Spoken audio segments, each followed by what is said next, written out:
Hi friends, இப்போ பார்த்தீங்கன்னா நம்ம ஃபஸ்ட்டு என்ன பார்த்தோன்னா ஸ்விங் த்ரெட்டில் வந்து நம்ம பார்த்தோம். அதுக்கடுத்து வந்து சீப் த்ரெட்டில் பார்த்தோம். இப்போ வந்து சரி த்ரெட். இது ஃபஸ்ட்டு வந்து இதில் பழகணும், ரெண்டாவது இது, மூணாவது இதில் பழகினா தான் உங்களுக்கு வந்து ஈஸியாக இருக்கும். இப்போ இது ரெண்டையும் நம்ம எடுத்து வச்சிடலாம்.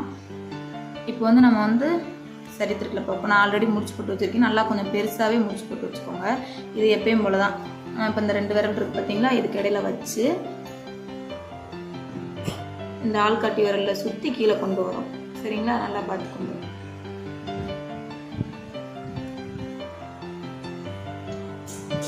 எப்பயும் போல தான். அது 2ல் பழகணும்ல, அதே மாதிரி தான் இது. நம்ம வந்து எனக்கு முன் பக்கம் இருக்குது, அந்த எண்டு உள்ளே விட்டு நூலை வந்து நான் எடுத்துக்கிறேன். சரி த்ரெட் எடுத்துக்கிட்டு இப்போ பாருங்கள், எனக்கு பக்கம் இருக்குது, வெளியே எடுத்தாச்சு. இப்போ என் பக்கம் வச்சு உள்ளே குத்துறேன். குத்தி கீழே சுற்றி பாருங்கள், அப்படியே திருப்பிடணும். இப்போ நம்ம இங்கிட்ட திருப்பணும். பாருங்கள், அடுத்து போட்டு சொல்லி இப்போ குத்திட்டோம். இப்போ நம்ம இப்படி திருப்பி வந்து நூலை சுற்றி வந்து எடுக்க முடியாது. இப்போ குத்திட்டு நான் இப்போ ரைட் சைடு கையை வந்து யூஸ் பண்ணுறேன். எனக்கு லெஃப்ட் சைடு பாருங்கள், கீழே சுற்றுறேன். அந்த சுற்றின பக்கமே நூலை வந்து இப்படி திருப்பணும். நல்லா பாருங்கள், உங்களுக்கு தெரியும். அப்படி எடுத்து அப்படி முன் பக்கம் திருப்பணும். குத்தி கீழே ஒரு சுற்றி பாருங்கள், இந்த இடத்துல திருப்பிடணும்.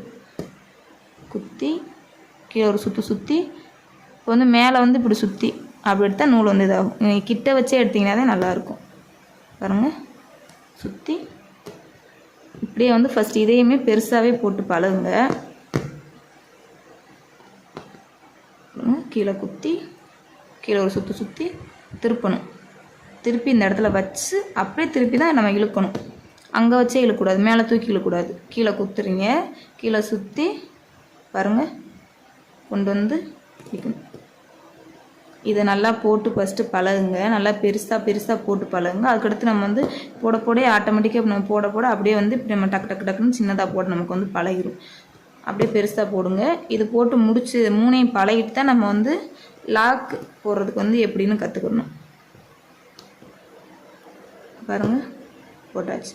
மறுபடியும் எப்பயும் போல தான் இழுத்திங்கன்னா உங்களுக்கு வந்து வந்துடும். லேசாக இழுத்தாலே வந்துடும். திரும்ப நம்ம இதிலேருந்து போட்டு அப்படியே போட்டு நீங்கள் பழகலாம். திருப்பி உள்ளே கொண்டு வந்து